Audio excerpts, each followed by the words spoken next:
मित्रांनो नमस्कार. तर मागच्या व्हिडिओमध्ये कमेंट होती की बरेच जण विचारतात की तुमच्या शेडबद्दल माहिती सांगा. तर मित्रांनो आज या व्हिडिओमध्ये तुम्हाला मी आपल्या शेडबद्दल काही माहिती सांगणार आहे. चला तर मग. तर मित्रांनो हे बघू शकता, हे आपलं ही शेडची फ्रंट साईड आहे, हे तुम्ही बघू शकता. आणि हा जो बाहेरचा एरिया आहे हा आपला मुक्त संचारचा एरिया आहे. त्याने ग्रीन नेटने आपण तो पूर्ण पॅक केलेला आहे. तर मित्रांनो हे आपलं शेड जे आहे 33x19 हे आपलं शेड आहे. तर हे तुम्ही बघू शकता. शेड बांधताना आपण हे बघा, हे खाली कोबा केलेला आहे. हा जो कोबा आपण केलेला आहे तर सुरुवातीला त्याच्यामध्ये मुरुम टाकून त्याच्यानंतर काचा जाळी वापरून, चिकन मेस ही जाळी वापरून, आणि त्याच्यानंतर सिमेंटचा कोबा केलेला आहे. तर मित्रांनो या सगळ्या गोष्टी वापरण्याचं खरंच गरजेचं आहे का? तर मित्रांनो गरजेचं आहे, कारण की भविष्यात जो उंदरांचा किंवा बुरशीचा त्रास होऊ नये म्हणून आपण या सगळ्या गोष्टीची अरेंजमेंट करणं किंवा कोबा करताना सुरुवातीला हे टाकणं आपल्याला गरजेचं आहे. तर ही तुम्ही बघू शकता.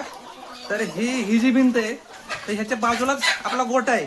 तर आपण हे गोठ्याला लागून हे पूर्ण ही जी साईड दिसते ही पूर्ण, तर ही 19 फूट आणि याची जी रुंदी तुम्हाला लांबी जी दिसते ही पूर्ण अशी ही 33 फूट आहे. तर मित्रांनो खर्च कमी करण्यासाठी आपण हे गोट्याला लागून हे आपण शेड मारलेले आहे, हे तुम्ही बघू शकता. तर आता ह्याच्या साईडच्या भिंती तुम्हाला दिसतात. ही साईडच्या भिंतीची हाईट एक साधारण 2 फुटाची हाईट आहे.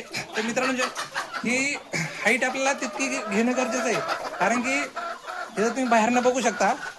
हा तुम्हाला थोडासा चढ वाटेल आणि खाली थोडासा खड्डा वाटेल, कारण की हे थोडं आपण हे उचलून घेतलेले. हा शेडचा हा मेन डोर आहे. आणि कसं होतं की बाहेरून सरपटणारे प्राणी, साप म्हणा किंवा उंदीर घुस, हे आतमध्ये जाऊ नये यासाठी आपण हे केलेलं आहे. आता ह्या भिंतीच्या वरती हे तुम्ही बघू शकता, ही जाळी तुम्ही बघू शकता. ही आपण 1x1 ची जाळी मारलेली आहे पूर्ण टॉप पर्यंत. ह्या पत्र्यापर्यंत 1x1 ची जाळी मारलेली आहे. तर काही लोक चिकन मेसची पण जाळी मारतात खर्च कमी करण्यासाठी. पण आता हे आपण चिकन मेस न वापरता ही हँडमेड 1x1 ची जाळी ही आपण बनवून ही लावलेली आहे पूर्ण शेडला, हे तुम्ही बघू शकता.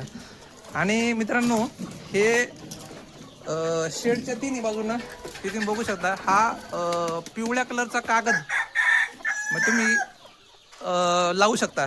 याने काय होतं की आपला पावसापासून शेडमध्ये, म्हणजे शेडमध्ये पावसाचं पाणी जात नाही. हिवाळ्यामध्ये थंडीपासून पिलांचा बचाव होतो. हे बघा, ही अशी पिवळ्या कलरचं तुम्ही कागद तुमच्या शेडला वापरू शकता.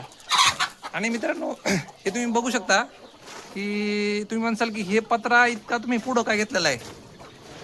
ठीक आहे, तर हा पत्रा मित्रांनो सिमेंटचा पत्रा पण वापरलेला आहे, कारण की सिमेंटचा पत्रा 3 ऋतूमध्ये टेम्परेचर म्हणा किंवा थंडीमध्ये याच्यामध्ये थंडी वाजत नाही, किंवा उन्हाळ्यामध्ये जास्त गरम होत नाही, पावसाळ्यामध्ये पण थंडी वाजते पण ह्याच्यामध्ये वाजत नाही आपल्याला. त्यामुळे हा 3 ऋतूमध्ये चालणारा पत्रा आहे सिमेंटचा पत्रा.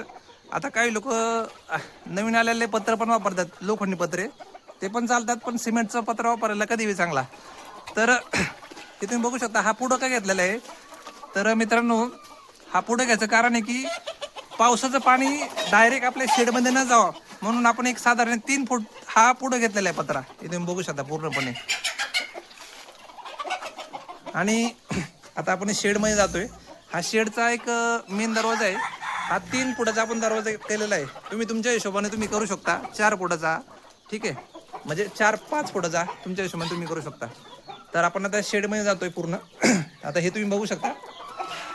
या शेडमध्ये जी आपण साईडची वॉल बांधलेली आहे त्या वॉलला आपण पूर्ण डब्बे बांधलेले आहेत. बघा, हे डब्बे लावलेले आहेत. या साईडला काही डब्बे आहेत आपले, त्याच्यानंतर या साईडला काही डब्बे आहेत. हे बघा, हे तुम्ही बघू शकता. तर ह्या डब्याचा काय उपयोग, तर कोंबडीला अंड घालण्यासाठी ह्या डब्याचा उपयोग होतो.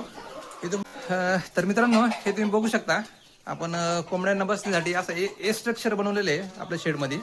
तर हा एक स्ट्रक्चर आहे, त्याच्यानंतर हा दुसरा स्ट्रक्चर आहे. तुम्ही बघू शकता कोंबड्या कशा पद्धतीने या स्ट्रक्चरवर बसलेल्या आहेत. तर ह्या ए स्ट्रक्चरवरती आपण अशा आडवे म्हणजे उभे 2 क्रॉस बांबू आणि त्याच्यानंतर अशी आडवे बांबू त्याला लावायचे. आता सध्या हे कोंबड्या बसून बसून हे बांबू काही ढिले झाले त्याच्यामुळे ते निघालेत. तर अशा पद्धतीने तुम्ही कोंबड्यांना बसण्याची व्यवस्था तुमच्या शेडमध्ये करू शकता. हे बघा. आणि मित्रांनो हाईकमध्ये बॅरल तुम्ही बघताय, तर हा बॅरल कशासाठी की ज्यावेळेस तुमच्या शेडमध्ये समजा लाईट नसेल किंवा गॅस ब्रुडरची तुमच्याकडे व्यवस्था नसेल तर तुम्ही हा बॅरलला अशी होलं पाडून त्याच्यामध्ये तुम्ही जळण टाकून हे पेटून तुमच्या फार्ममधलं टेम्परेचर मेंटेन करू शकता. हे बघा. आणि मित्रांनो तुम्ही बघू शकता आपल्या ह्याच फार्ममध्ये आपण 2 सेक्शन आणखी केलेले आहेत. तर या साईडला पहिल्या सेक्शनमध्ये तुम्ही बघू शकता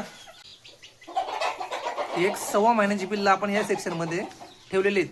तर त्यांना इथं पाण्याचं भांडं, ही खाद्याची मांडी आणि हे त्यांना एक छोटंसं बांबूचं स्ट्रक्चर त्यांना बसण्यासाठी आपण केलेलं आहे.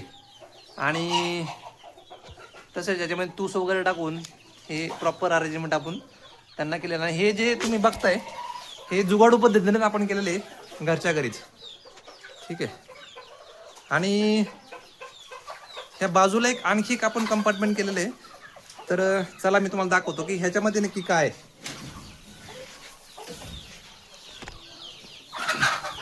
हे बघा. हे तुम्ही बघू शकता हा आपला खुडूक कोंबडीचा कक्ष आपण बनवलेला आहे. म्हणजे कोंबड्या आपण इथं अंडी उगवण्यासाठी बसवलेलं आहे. ठीक आहे. हे अशा पद्धतीने त्यांचं रचना आपण हे केलेली आहे. आणि हे सुद्धा मित्रांनो जुगाडू पद्धतीने कमी खर्चामध्ये आपण हे बनवलेलं आहे. तुम्ही बनवू शकता तुमच्या शेडमध्ये.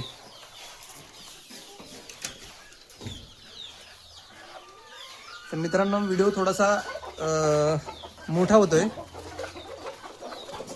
तर हे आपलं शेड आहे प्रॉपर. हे तुम्ही बघू शकता.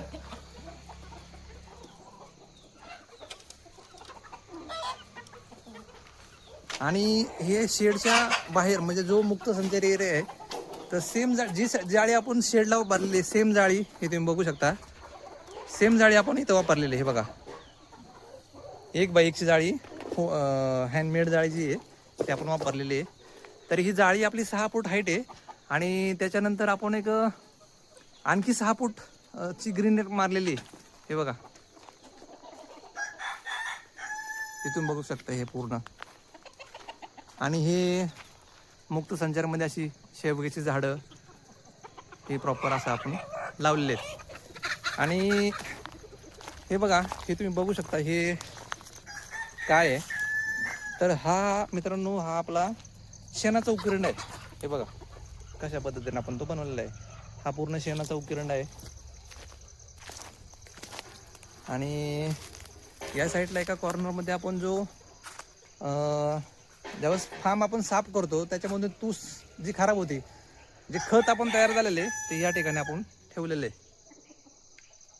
तर मित्रांनो हा व्हिडिओ तुम्हाला कसा वाटला नक्की तुम्ही कमेंट करून सांगा.